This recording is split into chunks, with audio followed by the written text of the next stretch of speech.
See you, everybody. All right. Thanks so much, Bill. All right. So the guest we have, luckily, she got my frantic emails, and here she is in the waiting in the studio. I think she got the emails, or she just happened to pop in. She did not get my emails. Okay. Well, surprise, surprise, you're up. How you doing? I don't even know if you're ready, but I thank you for and you just happened to check the studio out. No, we had technical difficulties, so I had to I had to stop in the middle of the show. This is going to be totally your show now. Okay. So, Deb, thanks so much for joining us. Really, it's I spoke with you the other day. Mm-hmm. It's so funny because the last show, I'll just tell the audience a little bit. The last show, I reached out to everyone and said, "Hey, look, I want to make these 3-minute videos for breaks, and would you please email me if you had an experience?" So you emailed me your experience that we're going to talk about, and right off the bat, I thought, well, I don't know if I can do this in 3 minutes, but I started recording, and I realized, no, we're gonna do this, and as we recorded 30 minutes. My guest this week unfortunately had a pet issue and canceled, and you said you'd be willing to come on live. So this is what I want to thank you very much. Oh, thank you for having me. And let's just clarify this. You have talked about this situation to your family, and that's basically it, right? That's about it. Yep. My husband knows, my 2 children know. Actually just messaged my 2 sisters yesterday and asked them if they remembered the incident, and they did not at all. It was news to them, so they didn't even know. Wow. Yeah. But you did talk to your father. I did. Yeah. So let's talk about first a real quick hello to you, who you are, and where you grew up, and just go ahead and tell us what happened. Okay. So I grew up in South Africa in a town called Benoni, which, just to sort of put it on a map, it's east of Johannesburg. And I think most people are familiar with just the name at any rate, of Johannesburg, which is one of the biggest cities in South Africa. Mm-hmm.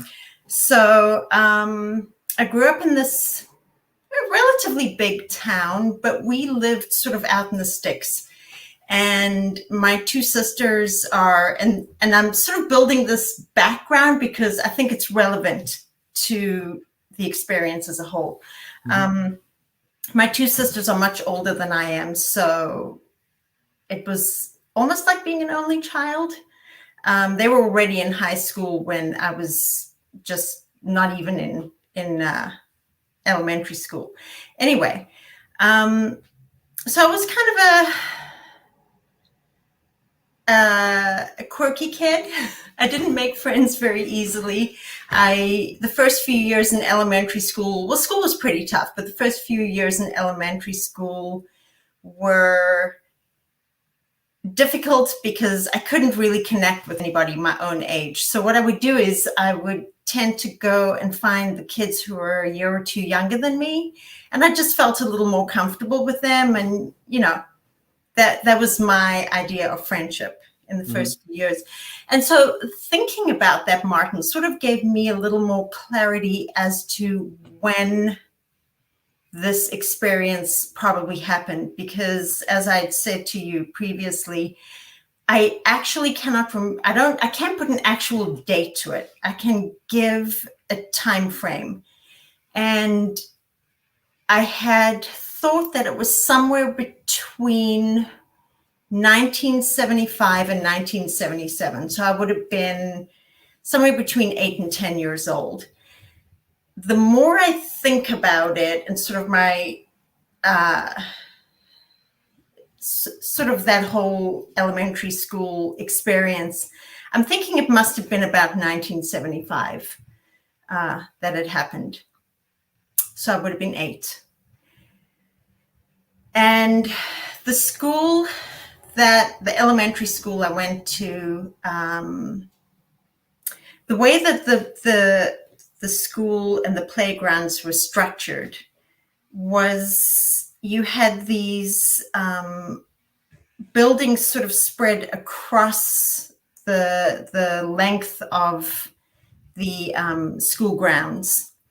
And then depending on which grade you were in, you had you would have the younger kids, like the first graders and the second graders, would have their own little playground.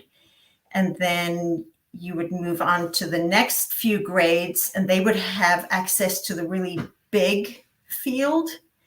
And then the kids who were like 11 and 12 years old had their own separate little playground somewhere else. So I was at an age where I should have been on the big playground with my age group. I tended to hang back on the smaller one that was divided from that big playground with a corridor. And so, okay, now I'm going to get into the actual experience. So what I remember of that day, and I want to be careful because, and we spoke about this, I'm fully aware that memories change, that every time you think about something, you're getting a slightly different version of the original. Right. Because you actually, it's a reconstruction. I've been looking into this a bit. Yeah. And each and every time you recall something, you're reconstructing it. And sometimes you fill in the things that are unknown with something you're familiar with. That's where things can get a little tricky, because and that happens a lot of times when someone has a very dramatic experience with things they don't understand. They kind of fill in those little tiny holes with something they're familiar with. But anyway, I'm sorry, I kind of went on a little too much about that. So no, but that's right. And I think it's important to remember. It's important to keep that in mind. And so I'm looking over at the illustration that I did of what I saw, and I figured that, you know what, I ended up it's very basic, but in a lot of ways that's good, because it's not showing things that may or may not have been part of the craft. So, okay, and I'll get into that in a little bit. So anyway, back to the experience. On that particular day, was it cloudy? Don't know. Was it sunny? Honestly, can't remember those details, and it's neither here nor there. I do distinctly remember standing on the corridor that divided the little kids' playground from the main field where kids my age were. I was standing on the corridor facing out towards the main playground, the field. I remember the teacher who was on recess duty that day. I remember her clearly. And it was so strange. And so at the age of 8, just so that listeners know, we didn't get TV in South Africa until 1976. And when we did get TV, we had it on for an hour, maybe 2 hours a day, and the rest of the time it was test patterns. Things like UFOs or aliens or anything else it wasn't part of my vocabulary. It wasn't part of my world. My world was living out in the boonies, running around with my dogs. Getting skinned knees and making mud pies, and that was it. So I didn't have that prior experience or knowledge, I guess. I remember looking up, and it was kind of like it wasn't there, and then it was. And it was just there, sort of out of the blue, right over the field. It seemed low. It was higher than tree level. And I was actually looking at a Google Earth image of that field today, and there's a rugby pitch on it now. So that sort of gave me an idea of, okay, because I was trying to think like, how big was it?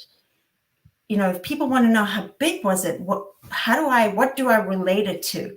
Well, thankfully there's that rugby pitch. So that gave me some idea. Yeah. And there's the field. The X is where I would have been standing, looking out to the field. So is the little circle there, is that where it was? Yeah, except, you know, obviously much, much higher up, because that's a very distorted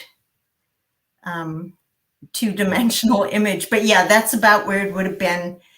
And I want to say that it could easily have been 100 feet in diameter, easily. And I kept having to go over that in my head this afternoon. That's huge. That's enormous. But then again, I do remember words like big were pop into my head and my memory.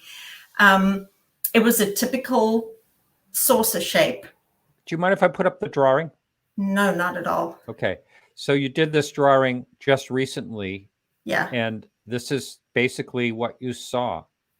Yeah. And it's very abstract, but you know what? That's okay, because the things that I can honestly say that I know I remember about it, and I kind of know why that is from talking to my dad and things he corroborated. The color red will not leave my mind. That craft was red. Now, you know, when you're a kid, what does red mean? Red means a hot stove. And so maybe I equated it to this thing being hot somehow. But I was saying to you that the best way that I could describe it was it almost seemed to have a glow from the inside. Almost like, just like to say something like a poker in a fire. You know how they turn Yeah. Right. Sort of like it wasn't. Yeah. Yeah. It wasn't like it had, you know, a red paint job. Yeah. It was part of, it was almost like emanating from it. It's very hard to put into words. So saucer shaped, red, huge. It stopped. It just stopped right over the playground. And there was never a feeling of fear. I never had a feeling of fear. I just remember being in awe. I was awestruck. And then at that point, I remember looking out across the playground and seeing the teacher on duty and just noticing the children who were directly around her. And they were all just staring up at it, basically with their mouths open. And it's as if we were in a bubble with no sound, like all the sound had been sucked out of the world. The craft itself was absolutely silent. It just showed up without, you know, there wasn't any sound that made us go, oh, look what's coming. So just right there, I mean, this actually, I got to tell you, this is giving me goosebumps. But when you say the sound was like sucked out of the world, did you not hear like the voices of the teacher or the other children? Nothing at all? Nothing. It was, and in documentaries I've watched, and people, you know, watching videos of people's experiences, sometimes they'll talk about high strangeness. I don't know if that qualifies as high strangeness, but close enough. Yeah, it was very, very weird. It's just like and it was not a long sighting. I mean, it probably lasted for seconds, but it was so profound. So there it was. It stopped. Just stopped. We all, you know, stared in wonder, and then it took off. It sort of exited toward the west, which, I mean, I'm thinking about that in my head, and it doesn't have I don't think it has any real bearing. That was in the direction of OR Tambo, which is the international airport for Johannesburg. I don't really know that has any connection.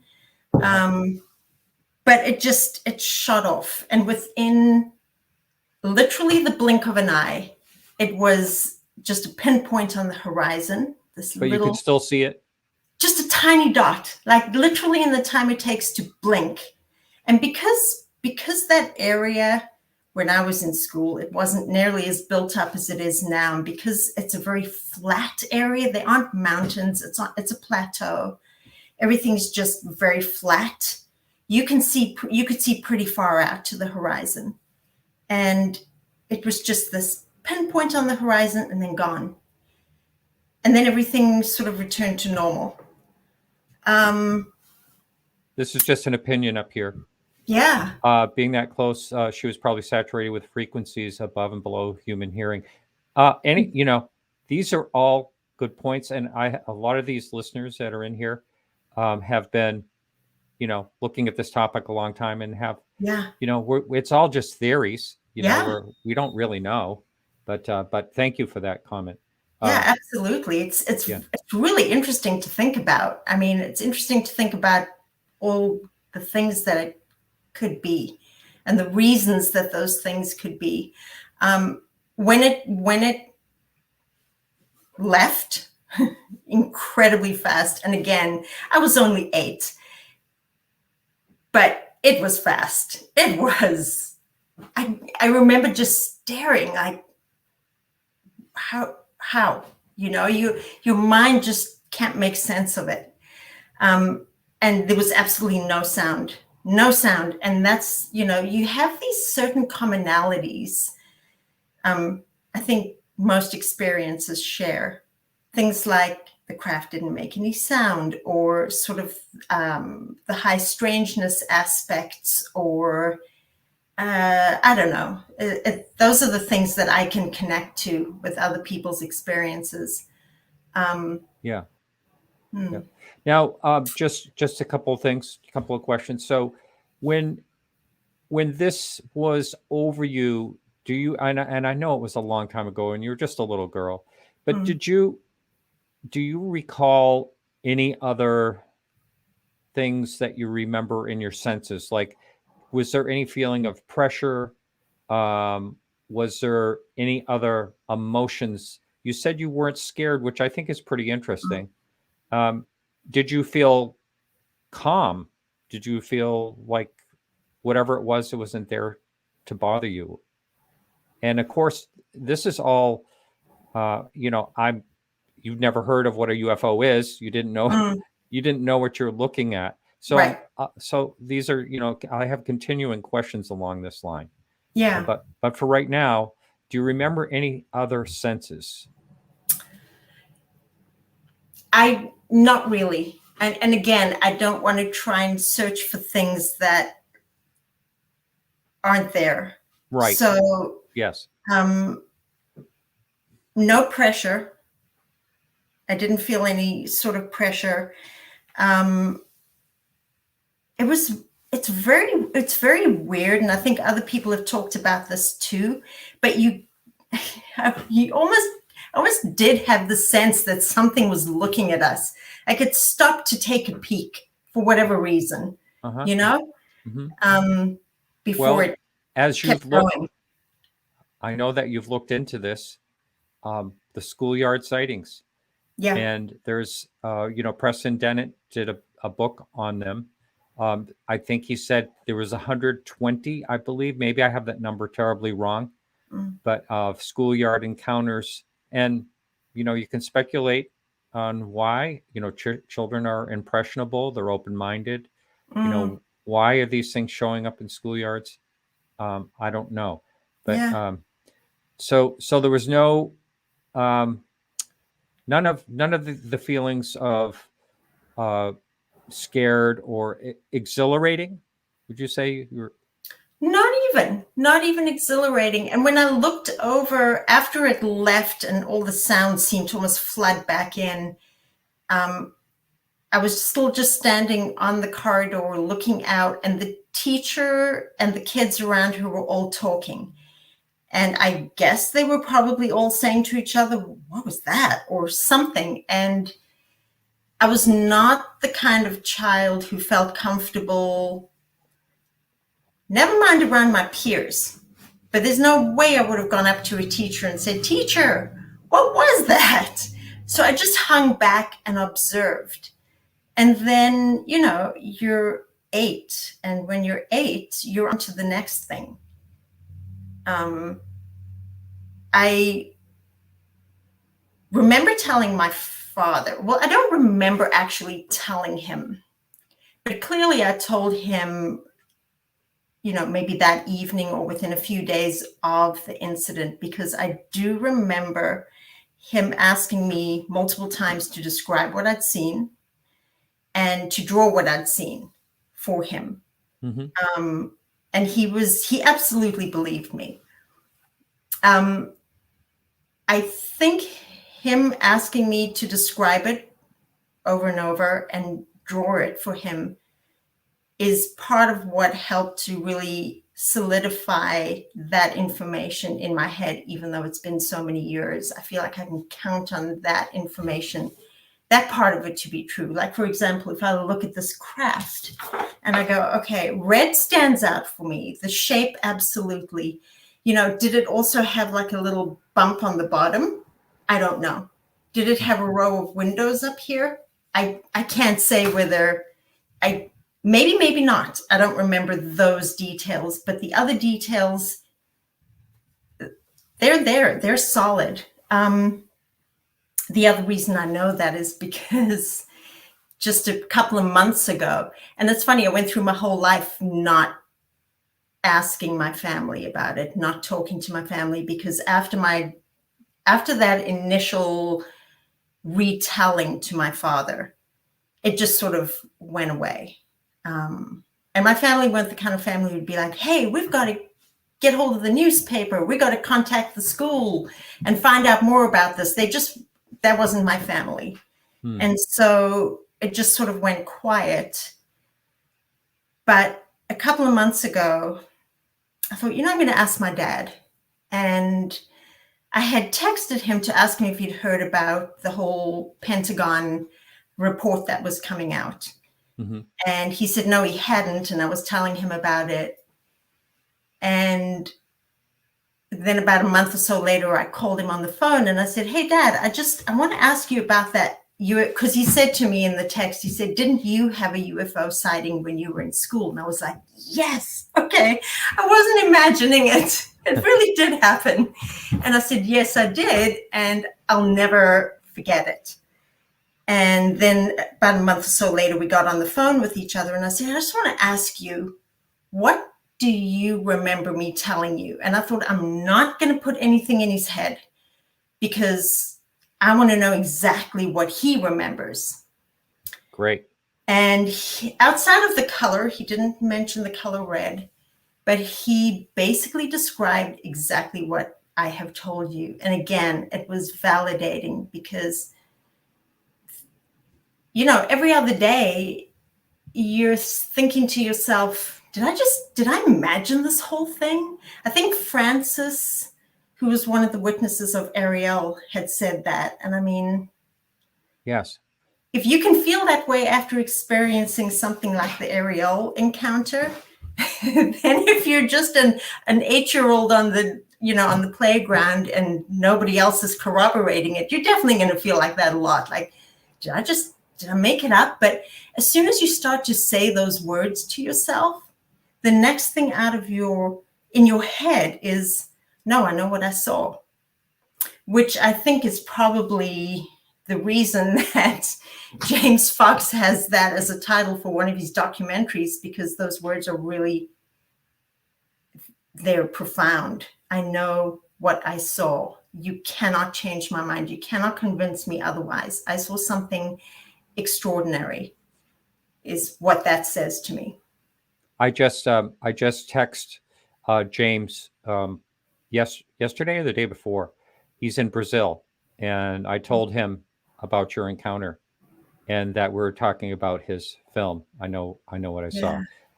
He was threatened by gunfire during some filming down there. So, but he's safe. He's safe, and he's going to be coming home. But anyway, yeah, that of all the films that James Fox made, I know the last one, The Phenomenon, was really good, but that, I know what I saw. I really like that movie. Yeah. I've watched that several times over the years, and that's available for free for anyone. If it's a new listener out there, on YouTube, you can find it on YouTube, or it used to be anyway. I'm not sure if it still is, but yeah. So what has happened over the years? Here you are, an 8-year-old girl. Now you're growing up. A lot of things people will ask is, did it change? Someone's going to ask you this sooner or later, so I might as well. Yeah. Do you think it affected any of your abilities in any type of way? That's something people that had encounters seem to say that quite often. Huh. No, I don't think so. I can't point to anything that I can say, oh yeah, that comes from somewhere else. No, I mean, I wish I could. That'd be kind of cool, but I can't say that. No. Yeah. Yeah, it's just after it happens and after I told my dad about it, you pack it away. It never leaves you, and you think about it. You think about it from time to time, because how can you not? It's just a part of you now. But how, when you come to grips with this over the years, when you hear people say things like, oh, the tinfoil hatters, the people that talk about UFOs are just nutcases, and why do only crazy people see UFOs? But how did you feel about all that? Like the ridicule side, did that make you keep it quiet even more, like you actually have been? I mean, is that part of the reason you've never really talked about it? Definitely. Yeah, you just get on with your life. You get on with growing up, and all the just growing up. I mean, that's a lot right there. And then I came over here, I met my husband, and I told him about it. And I wouldn't say that he's not, it's not that he doesn't believe that UFOs exist. It's just, as he said to me once, he said, he absolutely believes my experience. And he said, the thing is, Deb, I still have a job to go to every day and a mortgage to pay. It's not part of my reality. I can't devote much time to it because I've got so many other things that are right in front of me on a day-to-day basis to think about. And I get it. That makes absolute sense. Unless you've had an experience like this, I think it can be really hard to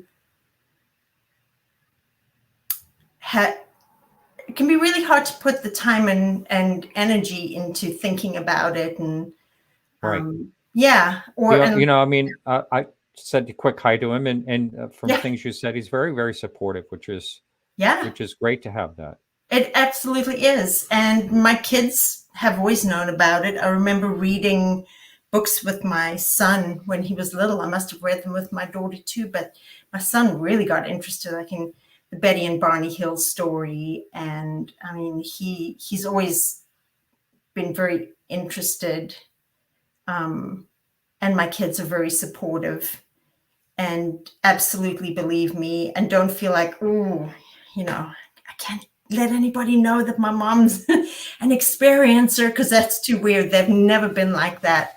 Yeah. But you definitely feel like that in relation to the rest of your life, It's not something I could share with my friends, and I've got some really good friends that I can have heart-to-hearts with, but that isn't something I feel comfortable sharing because it's always had the stigma attached to it. Like, people are going to laugh at you. People are going to go, what are you talking about? So you don't share it with your friends. I've got something to to say about this, because you just kind of brought something up that kind of touched me in a way. And that is, and I've never talked about this, but I was doing this show for like 4 or 5 years. I had never told my son that I had a UFO sighting. Wow. In 2007. So we were out to dinner one night, and I told him, hey son, guess what? I do a show on, are you ready? On UFOs.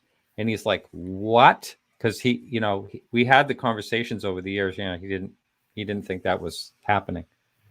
And so he wanted to hear about, well, what did you see? And when I got done telling my story, he says, I never really believed UFOs, but he says, you know what? I believe you because you wouldn't lie to me. Yeah. And I just told him what I saw and what happened. And from that point on, he's had an open mind, but it is really, it's nice to have the support of your family. It really is. It means a whole lot when you know that you have that, because on the other side of it, you know that you can't, it's not something you can just go out and you don't feel comfortable telling everybody or having people know about you. I mean, I worked in schools, and that was what I did. I worked in different schools, and so you're not going to talk about it there. I've always thought of myself as a very, very science-minded person. I love astrophysics. In fact, my son and I love getting into conversations about astrophysics because that's his thing as well. And I appreciate the scientific method. I appreciate that. However, I think that I'm grateful for this experience, if for no other reason than it's given me perhaps a broader mind than I maybe otherwise would have had. Yep. It's helped me to really think outside the box and go, we don't know. We just don't know a tenth of what's going on. We just don't know what's out there. That's right. Yeah. I recently was on a panel with Richard Dolan, Lee Spiegel, Mark D'Antonio, and all that. We were sitting around a table, and I think it was Richard said, like, we don't know what this stuff is, but isn't it great? And it's like, yeah, it makes, without it, I mean, if you don't have that in your life, the thought that there may be something else, it's a much smaller world. I mean, it just seems to open it up if you really look into this, and definitely. And we're people that look into this, or people like you, myself, that have had, an experience. And then there's other people that haven't, that are really interested in it, but it's a very small segment of society. But I do believe by the growth of this show over the last few years, and I do believe that it's growing all the time. Yeah, and I can see that, and I think really that's what changed for me. Within the past few years, YouTube has become my TV of choice, and I think my topics of choice have always been the science, predominantly the science channels. I do have other interests, but the science channels. And then I was starting to find James Fox's documentaries and thought, oh, you know what? I want to watch these. I want to know what other people have experienced. I want to see if I can sort of connect with their experiences. And from there, it just sort of snowballed for me. And I kept having more and more suggestions on YouTube, because that's what it does, which is how I found your channel. And, but I became more and more excited. And my son would say to me, Mom, have you never spoken to any of your classmates? And I'm like, well, first of all, there are maybe a handful that I'm still in touch with, not even a handful, who may or may not have seen something, who were at the same elementary school. And I don't know what other people's experiences are, but I've only recently, just recently reached out to one of them, because every time I thought about reaching out to them, I had two fears. The fear that they would say, I have no idea what you're talking about. Sounds like you made the whole thing up. And then you're kind of going, maybe I did I? I don't know. And then the other reaction is them saying, yeah, I remember. Well, then what do you do with that? That starts a whole new conversation. So I just thought to myself, it was that whole thing of, I'm not even going to go there. It's not worth it. There's no point. I'm not even going there. But then I saw the documentary where you interviewed Selma Siddick. Oh, yeah. And that was when I was like, you know what? Enough. Maybe it's time to stop sort of keeping this to myself, because so many people feel that way, you know, and people talk about it all the time. Oh, you have X amount of cases that are reported, but who knows how many cases are never reported? How many cases are there that we don't know anything about because people have concerns about coming forward? And hundreds of thousands, I would guess. Yeah. I would think we know just a fraction of, right. cases. I mean, it's almost like whenever I feel safe enough to bring up the topic, when there's a few people around, there's one of those people that said, oh yeah, well, this happened to me, and people I've known all my life, this author I've known, when she found out that I did a show on UFO, she goes, oh, you can't believe what happened to me when I was hiking. This thing came right over us. And, I mean, there's so many, and you're right. These people keep it to themselves. Yeah. And I get it. I totally get that. I mean, I only just mentioned to my sisters, and both of them said, wow, we had no idea. Mom and dad never told us anything. And they were teenagers. They were, one sister was heading out into the working world. The other sister was finishing up high school. And my parents must not have thought it was anything they needed to know, which fine, whatever. But my oldest sister said, I need to know all about it. Tell me about it. What did you see? What was it like? Yeah. And it's still current. I don't know. I would like to think that going forward, I'm going to have the courage to reach out to the classmates that I'm still in touch with and say, I've got kind of a weird question for you. And be okay with whatever answer they give me, because again, I know what I saw. Yeah. To me, I think that's a really good attitude. Let go of the outcome, and right. And I don't mean to sound kind of cruel, but what are you waiting for? I mean, it's a good time. It's been a while.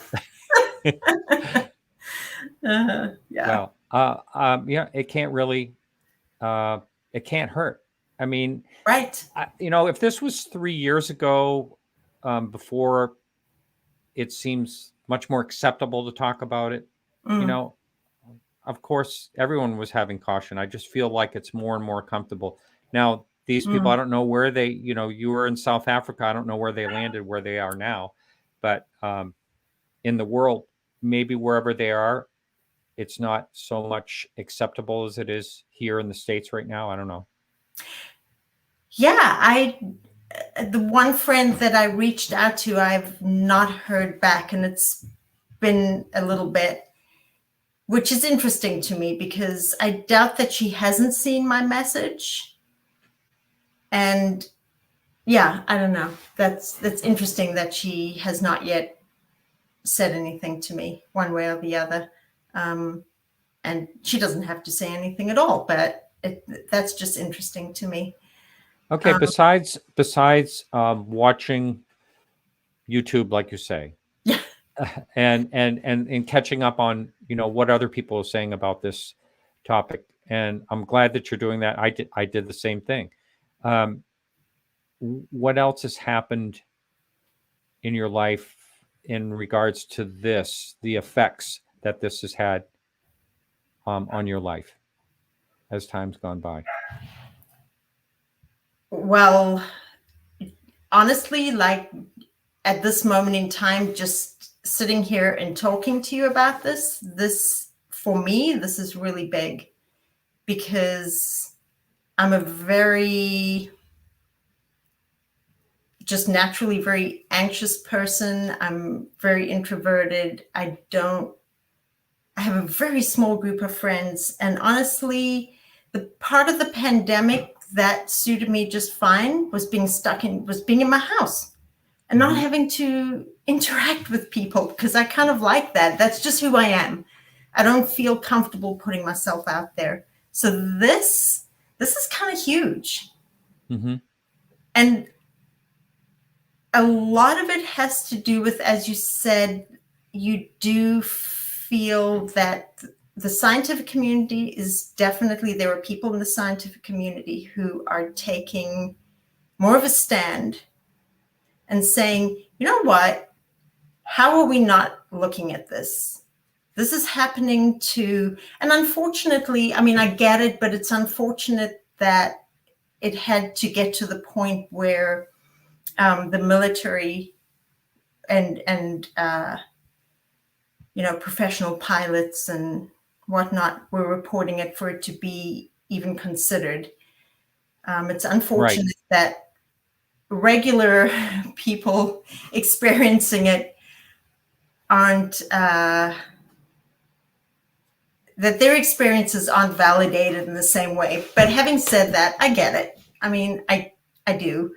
Well, but you're right. That's a really good point. And, we're talking not just the average person, but we're also talking, police officers, people with credibility that had these sightings. There's been plenty of those. There's so many police sightings. Right.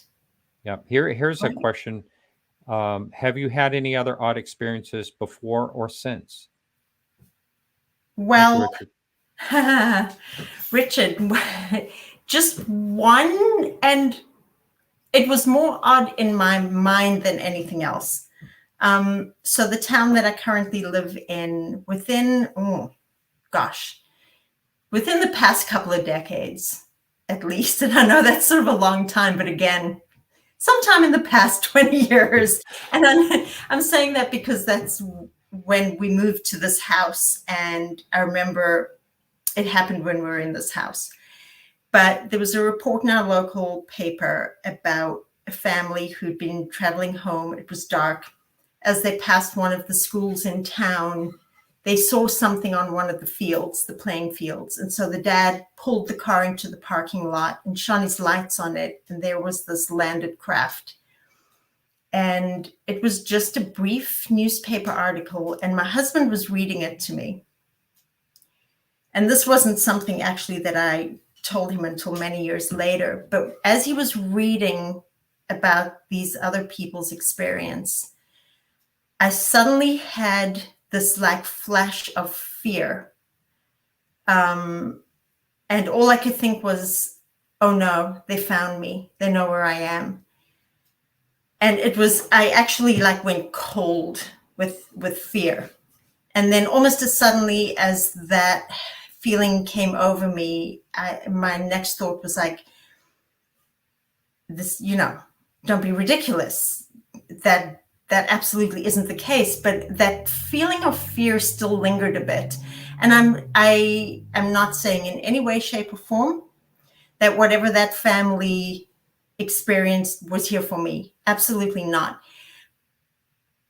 But I think it's just another example of how much of an impact that sighting of mine had on me, that's sort of where my mind went to. Sure. And that is, I know that this might be hard to understand, but that's a common thing. Not a common, but something I've heard before. And, there was someone that was on this show not that long ago that kind of talked about that when he saw a UFO over him. He had an experience before and he knew it was there. I mean, it's not like he thought it was there. He knew it was there. And it's not a self-centered thing. It's just, it's a feeling. It's a feeling. And you can't deny, you can't control those.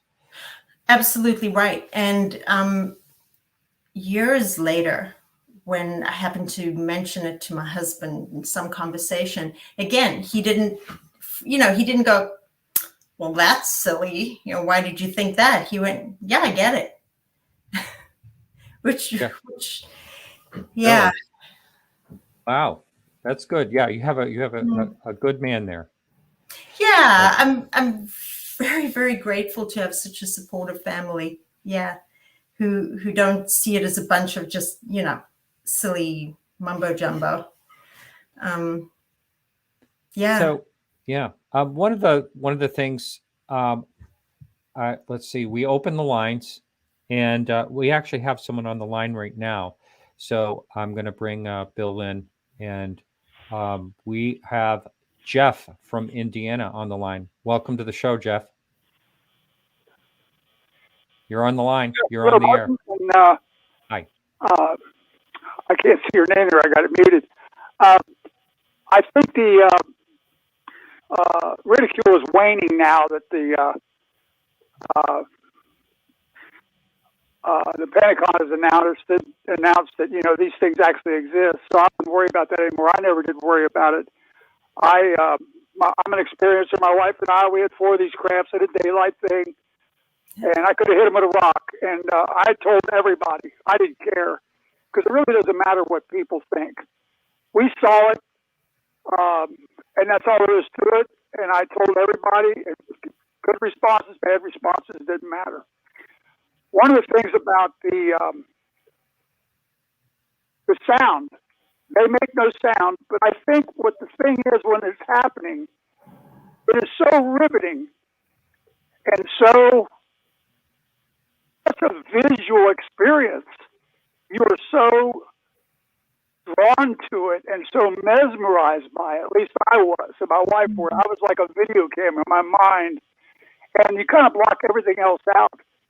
There were some cars that went by and stuff. I remember the sound. I don't believe they block out the sound. But, yeah, you know what you saw. I know what I saw. And Martin knows what he saw. And when it's really disheartening when people you try to honestly tell the story to, roll their eyes. It's a really hard thing to do, but it really doesn't matter what they think anyway. Yeah. The only last thing I'd like to say is I think one of the most bad assumptions is that the government, after Blue Book and that, said they're not interested in UFOs anymore. Well, I have a friend of mine who works for the Defense Department, and trust me, they have never dropped the ball on this subject.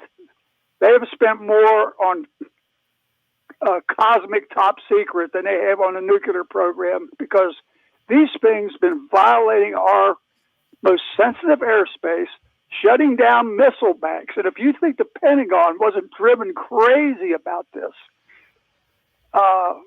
you're misinformed, because they are very concerned about these things. And probably what they're more worried about than the fact of aliens themselves. What they were worried about with the people was, if they acknowledged them, then the people were going to go say, what are they? Well, we don't really know. The other thing they were going to ask was, can you protect us against them? And the government was going to say, no, we cannot. And that is more terrifying than the aliens themselves. Yeah. But yeah, I agree. I'm really enjoying the show. And that's all I got to say. All right. Jeff, Hey, sorry, Martin. No, go ahead. Jeff, I hope that more people have your courage to just speak about what they see and not hold back.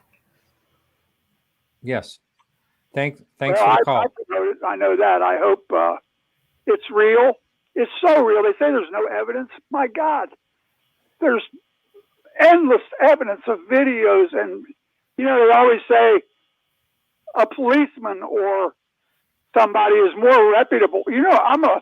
There's doctors, lawyers, a factory worker is just as reputable. An intelligent person can tell the public or their friends or whoever what they saw. And everybody should just, and we've been seeing this for 70 years, and I can't believe what the government has done. It made us out to be idiots, So Yeah. these cases in Africa are very interesting. These Schoolyard, I guess yours is, there's two of them that I know of now that have been reflected on here lately. They re-interviewed the other school. I don't know how many kids were there, 100 and some or 60 some kids Was that 60 they interviewed after they're grown kids now, or grown people now. You know, Right. Yeah. very interesting. I wonder what. And the message was, you're destroying the earth. Stop destroying the earth. Now, how could they think that telling some children in South Africa how they would have a bearing on how we're treating this earth, you know? But I've been talking too much. You need to get to somebody else. All right, Jeff. Hey, thanks for the call. Appreciate it. Thank you. Yeah. Before I take the next caller on, and we have a John Holding in Oregon. Have you done like a map? Looked on the map to see how far away you are from where the Ariel school incident in Zimbabwe? How far away is that? Is it like 1,000 miles or? You know, I don't know exactly, but it's quite a few hours drive. Yeah. But Zimbabwe is just to the north of us. I'm not sure exactly how far though. That was fascinating though. I actually asked my sister if she'd heard about that. I was already living here when that happened, and I did not hear about it. Mm-hmm. And I said to her, apparently South African Broadcasting were one of the first there after the BBC, I think. Might have been, I think that's what they said. Yeah, BBC was there with fairly quickly, and then John Mack came in, weeks later. And if you watch those interviews, they're chilling. Yeah. But my sister said she doesn't remember it being reported. But that's the thing again, it would probably have just been a blip on the news channel, and if you missed it, well, that was that. Well, the thing about that is there was a lot of people that saw that. It wasn't just the kids. Right. There was people in the town. There was a pilot.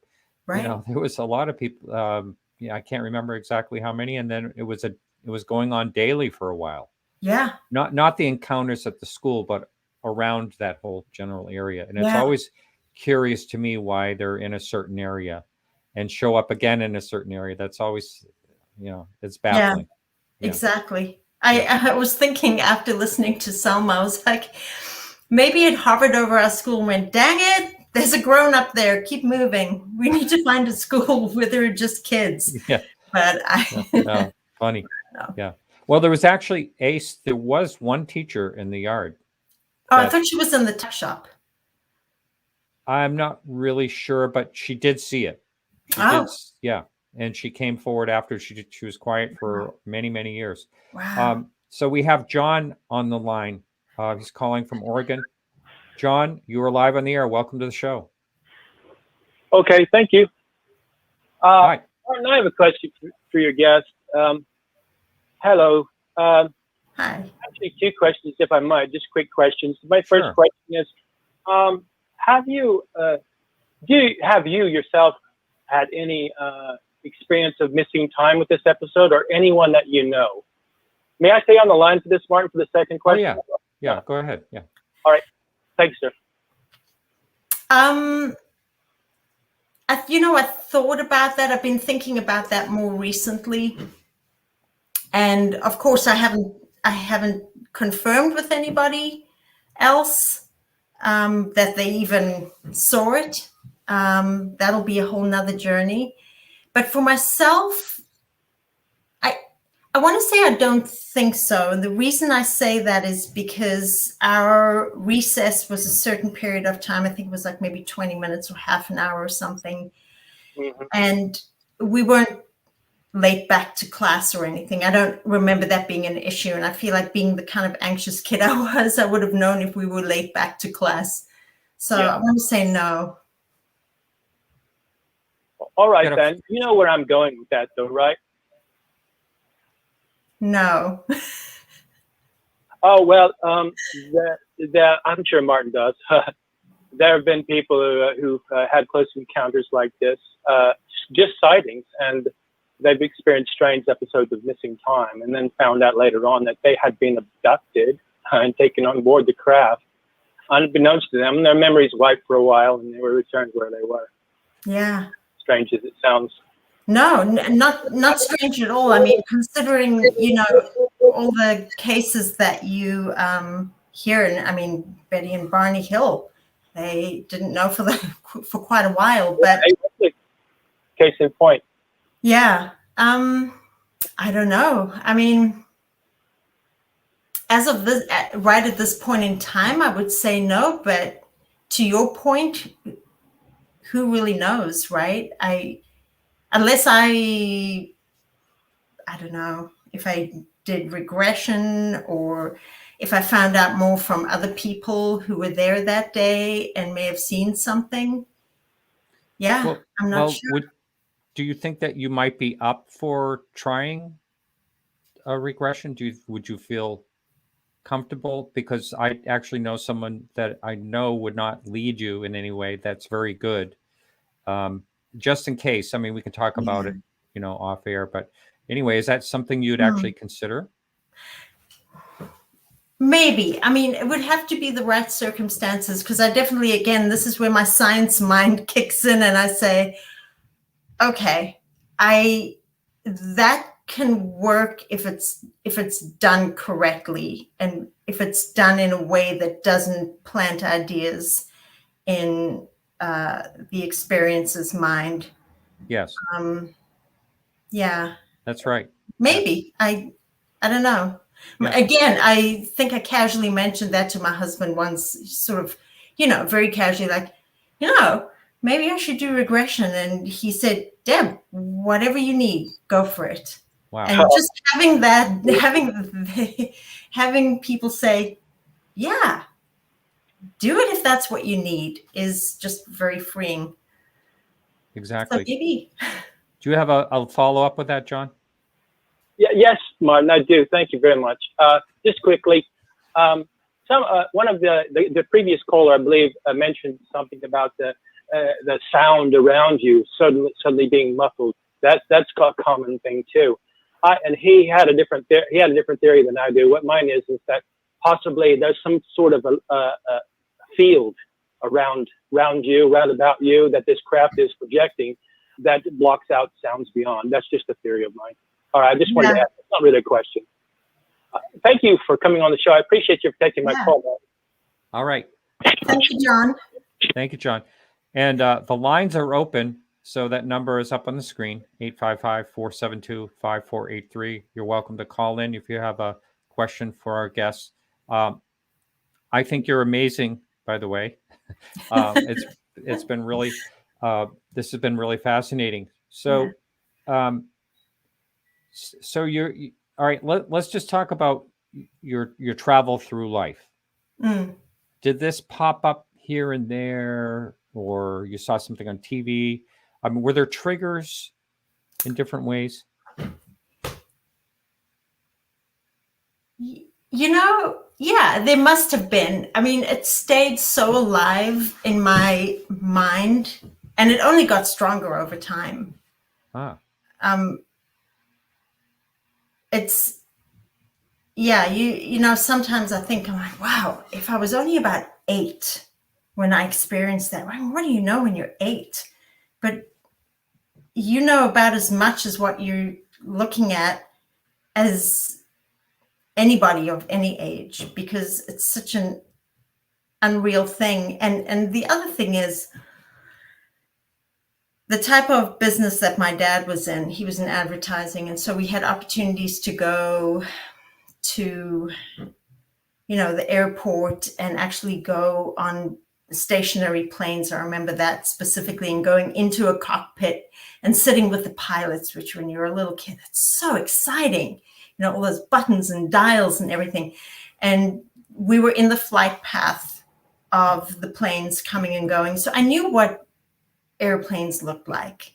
I knew what craft that you see all the time looks like. And this was not that. This was Yeah. not that. It stays with you. It definitely does. And then as you start to see and read about and hear about other people's experiences, it really validates everything you've been through, even if you feel like you were sort of in your own little bubble when it happened and there was nobody right there that you could share it with. Which is why when I hear the Ariel experiences talk about what happened to them, I think about how wonderful it was really that they had each other. Right. Yeah. Yeah. And that's kind of too bad that you don't. And hopefully you'll eventually be able to reach out to someone. And, you know, I mean, your father validating it, that must have been really big for you. Yeah, it was a relief. It really was a relief that he came forward and said, "Didn't this happen to you?" And yeah, you told me this and this and this. And I went, okay. And then to have my sister say, I never knew about that. And I wasn't sure how she was going to respond. I wasn't sure if she was going to say, that's just a bunch of hooey. Yeah. Although I would have hoped not. And then when she said, please tell me about it, that felt good too. Right. So, yeah, it's important to hear people, no matter, you know, what they do in life, whether they're a fighter pilot in the Navy or just a child or anybody else. It's important to listen to people's stories and, I don't know, just let them tell their stories. Right. Right. So let's go back to you being a child and you have this experience. You never heard of the word UFO, flying saucer, any of that stuff. You had no idea. What did your brain try to tell you that you saw? Was it just a mystery only? Yeah, I just remember being, I think the part that stuck out for me was just how it was there, this huge thing just stopped on a dime and then just, it was gone. That was just so extraordinary. That's not supposed to happen. And I've gone over it over and over again. And I'll talk my husband's ear off about this and say, come on, because he knows a lot about aircraft as well and military aircraft. And I'll say, come on, what's the fastest one? And when was that flying? Okay, there is no way that anything could do this in the 70s. And things, we don't have anything that can still travel that fast, that you blink and it's gone. Like, well, you think of just alone, if there was passengers, if there was a crew, right, in that, they would be smashed. I mean, the G-force, it sounds to me like this is an instant type of situation. Yeah. And you know, just a thought, because I don't know, but it's just maybe a theory. Maybe I shouldn't theorize, but probably the same thing that made the sound, as you say, suck away, like completely away, is probably the same thing that can make them travel like that. It's probably all part of it. I think mean, it possibly could be. Yeah. And I'm starting, there were a few YouTubers who are exploring those ideas with theoretical physicists, and they talk about the Alcubierre drive and, you know, how if we created a time machine, you could actually achieve what appears to be faster than light travel. It doesn't break those laws of physics and it isn't faster than light, but it's all about like manipulating the space that's directly around you. Yeah. And that is so fascinating. Like my science mind goes, oh yeah, that makes sense. Tell me more about that. See? And it seems outrageous until it isn't. You know, It seems outrageous when you don't really understand what makes something work. but then you figure it out, and then it's not outrageous anymore. Then it's something that everybody can do. So I just think I think we just don't know how any of this works, and so it's easy to dismiss it. I agree. And, I've had conversations with people like Seth Shostak from the SETI, who runs the SETI program, Search for Extraterrestrial Intelligence. And people like that can be closed-minded and just say, there's no way that they can travel from, even the nearest star, which is 4.5 light years away, to here. It's just impossible. But they're not thinking outside of normal physics that we know about. Right. There's something that we don't know about yet. And like I've mentioned this a number of times on the shows, like all throughout time, the contemporary thinking is we know everything. Yeah. There's nothing more to discover. Yeah. And then it changes. But I think, like you said earlier, I think we know very little. We know just a little tiny fraction of what is going on, and these things fit in there somewhere. They have to, because it's not a figment of hundreds of thousands of people's imaginations. That's for sure. And it's not just a I don't know, a seagull or something wrong with the technology the pilots are using or whatever. So when I guess I'm going to ask you, when is the first time that you realized that you saw, I must have saw a UFO?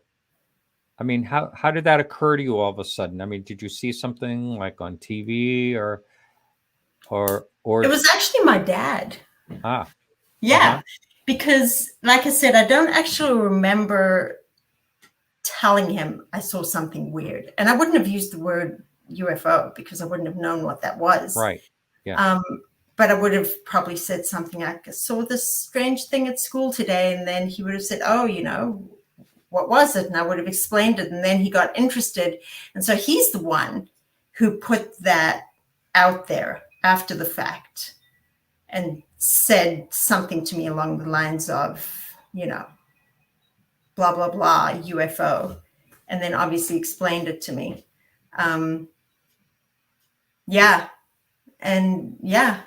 So this is just a note up there. Thousands and millions are people. They're not lying somehow. I mean, this is just validation. Yeah, that's true. Right, it's so true. If you see all the similarities across all these stories, and there are these things that connect people's experiences. Right. Yeah, it's time to start believing. Thank you, Avi Loeb, and everybody in To the Stars Academy. Even though I know that they've all gone their own ways, but they're still working really hard to keep this current. That's right.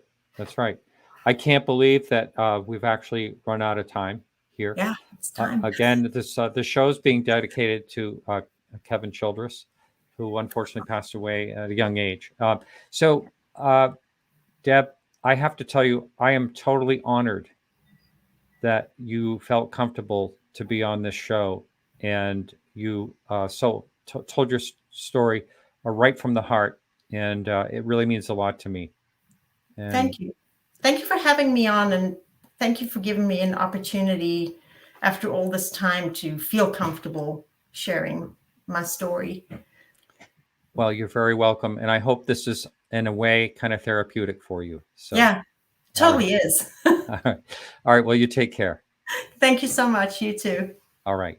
Bye. Good night. Good night. All right, everyone. So that is it for the show. And wow, that was amazing, I think. So, and someone says, thank you, Deb. You're a champ. So we'll be back next week with Trey Hudson. And I can't remember the topic, but I'm sure it will be a great show. Thank you, everyone behind the scenes, and for all your help, everyone, and support. And remember to keep your eyes to the sky.